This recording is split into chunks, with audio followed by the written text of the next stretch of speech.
मैं आ सकती हूँ? अरे तुम गुणवंती बहन, आओ आओ, कहो क्या खंडनी उलझन आ गई तुम्हारे डिपार्टमेंट में? मैं दफ्तर के लिए नहीं, अपनी तय सलाह लेने आई हूँ। खैरियत तो है ना? तुम्हें फौजदारी के वकील से सलाह लेने की क्या जरूरत पड़ गई? किसका खून कराएं?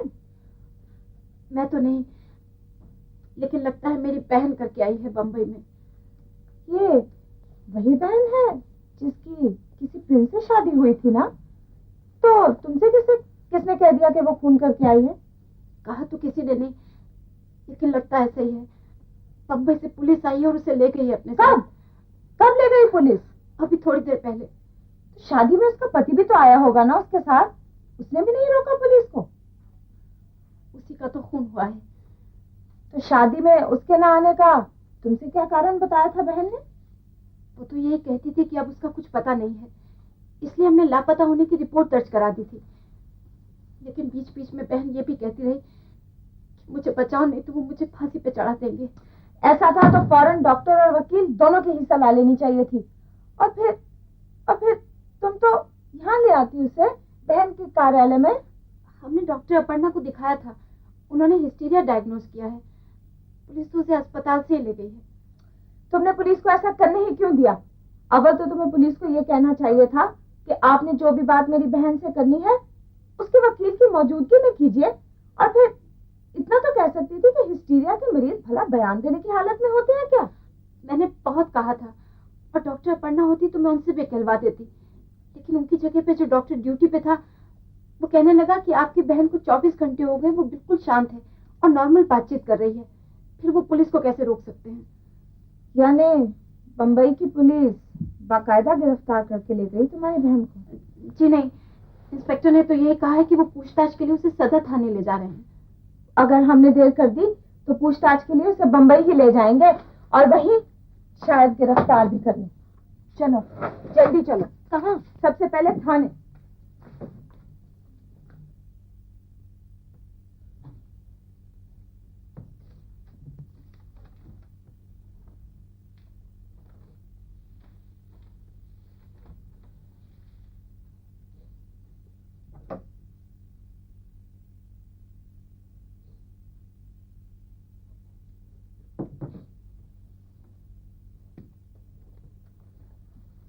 हाँ तो मिस रूपा, अभी हमको डिटेल में बताने का कि उस रात गिरनार बिल्डिंग में क्या क्या हुआ। मुझे बचाओ इंस्पेक्टर, प्लीज मुझे बचाओ। अरे बचाओ बचाओ कहने से तो नहीं बच जाएगा, पहले ये बताने का कि हुआ क्या, तभी कुछ बचाने के बारे में अपन सोच सकता है। तो ये बताओ कि उस रात गिरनार बिल्डिंग के उस फ्लैट में तुम्हारे हस्बैंड का खून कौन किया? वो मेरा हस्बैंड नहीं है, वो एक बदमाश है, मेरी किसी से शादी नहीं हुई है। चलो मान लिया वो तुम्हारा हस्बैंड नहीं है, और ये भी मान लिया कि तुम्हारा उससे शादी नहीं हुआ था और वो एक बदमाश था, ये भी बरोबर कह दिया तुमने। लेकिन मिस रूपा, ये बताने का कि तुम्हारा हस्बैंड तुम्हें पिस्तौल दिखा के क्या बोला? देखो मिस रूपा, तुम एक बहुत अच्छा लड़की, नाइस गर्ल, स्वीट गर्ल, और वो आदमी लुच्चा लफंगा बदमाश, वो तुमको उस रूम में ले गए, उस फ्लैट में गिरनार बिल्डिंग के, वो तुमको डराया धमकाया, वो तुमको बहलाया फुसलाया, वो तुमको तरसाया तड़पाया, वो तुमको भूखा प्यासा रखा, वो तुमको बार बार पिस्तौल दिखा के ये बोला कि तुमको तो ये काम करना ही पड़ेगा मिस रूपा, तुमको तो ये काम करना ही पड़ेगा। अब नाइस नाइस गर्ल क्या करेगा? क्या करेगी बेचारी? उसके हाथ में चटनी पीसने का वो पट्टा, पट्टा पट्टा, डर्टी त्रिभुवन के हाथ में पिस्तौल। फिर क्या हुआ? बोलो बोलो, फिर क्या हुआ? फिर उसे मार दिया, मैंने उसे पट्टे से मार दिया, मैंने उसे मार दिया। Nice girl, nice girl. लो पानी पियो। सुनो, डरने का कोई बात नहीं, अरे डरने का कोई बात नहीं, तुम एक नाइस गर्ल हो, स्वीट गर्ल हो, मेरा क्या होगा इंस्पेक्टर? सच सच बताएगा तो कुछ नहीं होएगा। लेकिन मैंने तो आपको सब कुछ सच सच बता दिया। झूठ। तुमने 3/4 सच बता दिया। अब 1/4 सच और बताएगा तो सब केस ठीक हो जाएगा। तुमने उस बट्टे से उसे मार दिया। उसने पिस्तौल से गोली मारी, वो तुम्हें लगी नहीं। तुम्हारे बट्टे की चोट से वो थोड़ी देर के लिए पस्त हुआ। उसने फिर गोली मारने की कोशिश की। तुमने झपट कर उसकी पिस्तौल का मुंह उसकी तरफ मोड़ दिया। गोली चली, त्रिभुवन मर गया और तुम वहां से भाग गए। नहीं नहीं, मैंने ऐसा कुछ नहीं किया। मैंने तो सिर्फ उसे बट्टे से मारा था, फिर वो गिर गया, मैं भाग गई वहां से। सच। देखो मिस रूपा, अब हाथी इतना सच बोलने के बाद तुम दूम इतना झूठ काहे को बोलते?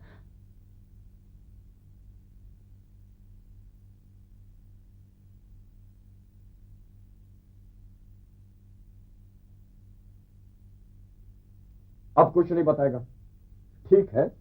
अब तक जो बताया सुन लो, उसे लिखवा दे तुम्हारे दस्तखत के लिए। फिर उसे मार दिया, मैंने उसे बट्टे से मार दिया, मैंने उसे मार दिया।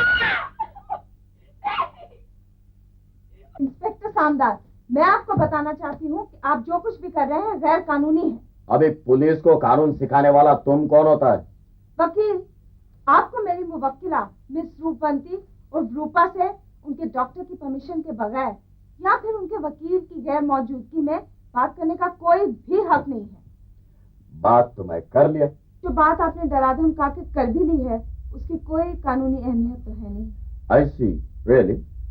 तो अब क्या करें? क्या हुक्म है बताओ। मिस रूपा को छोड़ दीजिए।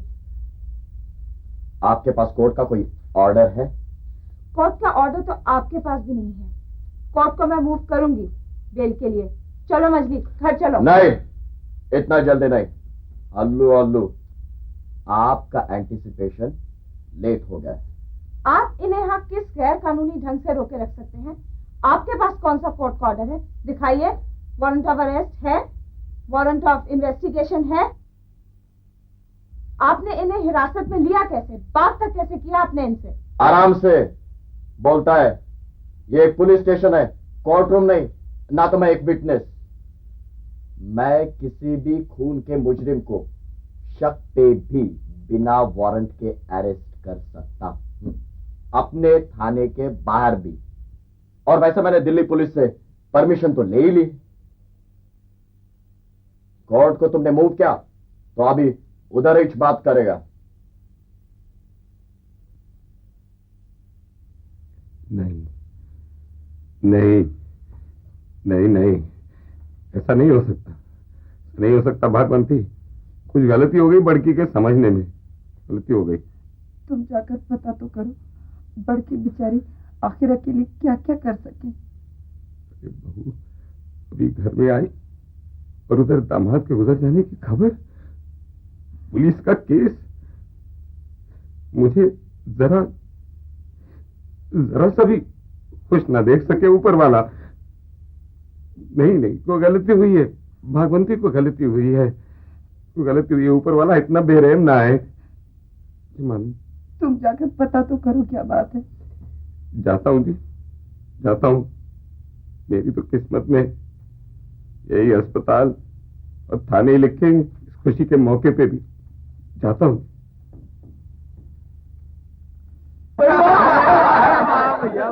लल्ला जी लल्लू और रानी जी बिल्लो। भाई वाह, नहीं अब ये कोई नाम नहीं लेगा। बिल्कुल ठीक है। अच्छा जी, अब एक बात बताओ जी, कोई और रस्म वसम रहेगी कि बस?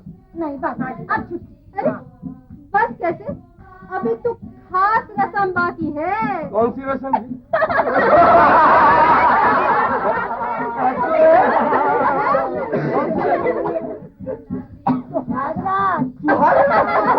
अच्छा, जिसका सीन वो फिल्मों में भी दिखाते हैं।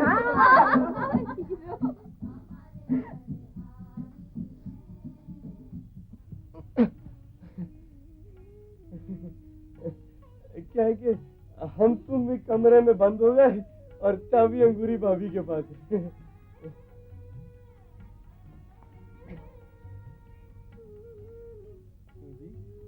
डर लग रहा है हमसे। अब आप ऐसे करो जी, अब आप जरा हमारी तरफ देखो। हैं? शर्मा रही हो? और काहे जी, आज तो क्या कहें कि आज तो वो भी है और वो भी है। तो क्या कहते हैं कि वो है और वो भी, हाँ मौका है और दस्तूर भी। ये चांद सा मुखड़ा बादलों के घूंघट में यूं छुपाओ ना जी, उषा रानी जी।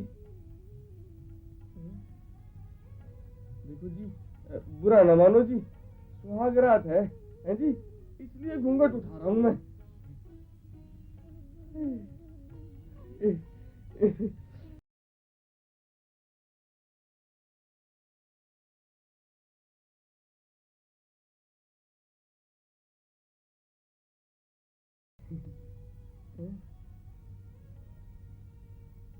तो नो रिप्लाई का ही मामला दिखे जी, फ्रॉम टॉप टू क्या कहें बॉटम।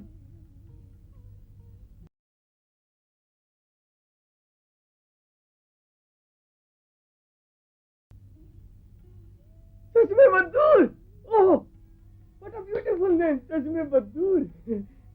आज से हम तुम्हें चश्मे बद्दूर कहेंगे जी, ठीक है? तो चश्मे बद्दूर जी, हो जाए कोई म्यूजिक है जी, कोई पोइट्री है? मुझे ये सब कुछ नहीं आता, सिर्फ घर का काम आता है। वो ग्रह कार्य को छोड़ो ना गृहिणी जी, अब तो उसका सोचो जी। वो क्या कहे जी, वो क्या honeymoon, Chashme Baddoor ji, my dear, no fear, marriage people, line clear. पहली कविता, अच्छा ठीक है, हम सुनाते हैं जी आपको पहले कविता। You are a thing of beauty है जी, and joy for ever kids, veni vidi vici, I came I saw I conquered Julius Caesar in a letter to Amantius है जी। और वो क्या कहें कि टू बी और नॉट टू बी है जी, दिस इज द क्वेश्चन है जी। और वो क्या कहें कि जी whether in the marriage to क्या कहें कन्फेस और नॉट है जी। और वो क्या कहें कि क्या अब हम थोड़ी सुनाते रहेंगे जी, आप भी तो कुछ सुनाओ। आप जैसे विद्वानों के सामने मैं कहाँ मुंह खोल सकूं? लेकिन ट्राई तो कर सको ना। तुम ही मेरे प्रीतम, तुम ही मेरे स्वामी, तुम ही देवता, तुम ही देवता। आप ऐसे करो जी, आप अभी प्रीतम ही याद रखो जी, है जी, और बाकी सब भूल जाओ। आई बात समझ में है जी।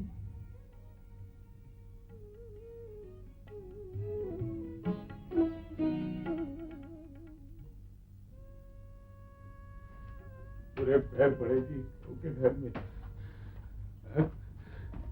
कहाँ है वो? उसे निकाल दो, फौरन निकाल दो उसको, फौरन निकाल दो। लल्लू बेटे, लल्लू जी, लल्लू बड़ी चोट कर गए बेटे तेरे ससुराल वाले। एक तो पैसे मार गए तेरे दहेज के, अब तेरे को दुबई कैसे भिजवाएंगे? लड़की ऐसी मनहूस बिड़ा दी कि जिसके आते ही अरे मंजली विधवा हो गई नहीं, और सिर्फ विधवा नहीं हुई, उसके ऊपर एक पुलिस केस भी चल गया। बेटे से परे कर दे, बेटे से परे कर दे, इसको हटा दे, इसको हटा दे बेटे, इसको हटा दे यहाँ से। इसे ले जाओ उषा के पास। बेटे इसको हटा दे, इसको हटा दे यहाँ से। बड़ी मनोज लगती है, इसको हटा दो, इसको हटाओ यहाँ से, इसको भगा दो, इसको हटा दो घर से। अरे बड़ी मनोज है, इसको हटाओ।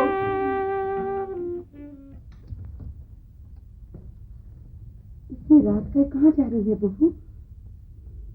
जहाँ मुझे मेरा खोटा नसीब ले जाएगा। मुझे तो कहा भी है यहाँ से चले जाने को। देख बेटी, हम पर मुसीबतों का पहाड़ टूट पड़ा है। अगर बौखलाहट में तेरे ससुर ने कुछ कह दिया हो तो उसका बुरा नहीं मानना बेटी। चल, अरे जाना, लल्लू से लड़ाई हुई है तो नकमिजाजी छोड़ बेटी, निभाना सीख। अरे अभी तेरी शादी हो गई है, मुझसे धोखा हुआ है। तो चल चल मेरे साथ चल। नहीं, मैं जाऊंगी। क्यों? ये शादी धोखा है, तमाशा है। मुझे तो मेरी सहेली दुर्गा ने पहले ही सब कुछ बता दिया था, लेकिन मैं बड़की बहन जी की बातों में आ गई। जितना जल्दी सब तमाशा खत्म हो जाए उतना अच्छा, नहीं तो मैं। इस ठंड में मत खड़ी रह, चल अंदर चल। देख बेटी, अगर हमने तेरे साथ धोखा किया है तो इसकी सजा तू अपने आप को क्यों दे रही है? चल, ठीक है, अगर तुझे जाना ही है तो कल सुबह चली जाना। चल, अभी अंदर चल।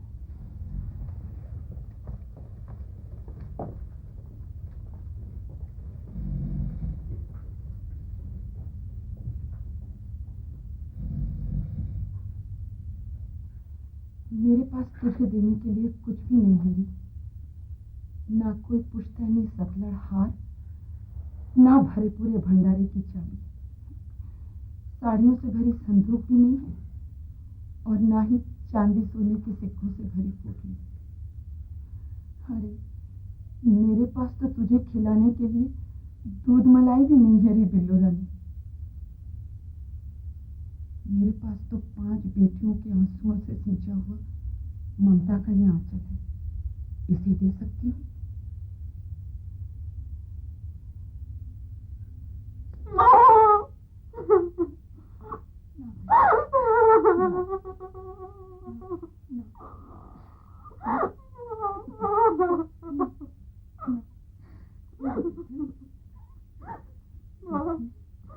मेरे साथ धोखा हुआ है। पिताजी तो नहीं करना चाहते थे ये शादी, लेकिन मेरी सौतेली माँ ने संतों माथे पर 100 डला के करवा दी। देख बेटी,